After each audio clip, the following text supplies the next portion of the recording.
Assalamualaikum warahmatullahi wabarakatuh. Khususnya pencinta Suzuki dan pencinta Motogp 2021. Jangan lupa nanti malam saksikan Motogp siaran langsungnya di Trans 7 jam 24.00.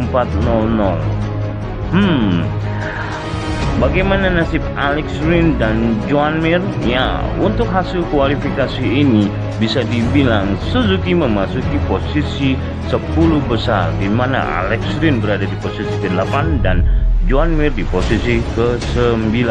Kita berharap kedua pembalap Suzuki ini memasuki podium juara 1 dan juara 2 malam ini.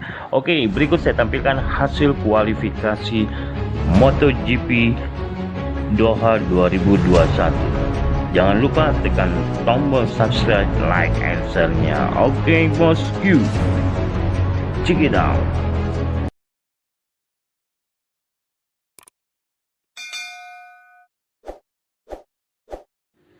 Berikut hasil kualifikasi Motogp Doha 2021 tanggal 4 April 2021, di mana untuk posisi pertama ditempati oleh Josh Martin dan posisi kedua berada ditempatkan oleh Johan Zarco serta Maverick Vinales berada di posisi ketiga, serta Jack Miller berada di posisi keempat. Untuk posisi kelima ditempati oleh Quartararo dan posisi keenam ditempati oleh F. Bagnaia. Untuk posisi ketujuh ditempati oleh Espargaro, sedangkan Alex Rins berada di posisi ke-8 dan Joan Mir berada di posisi ke-9.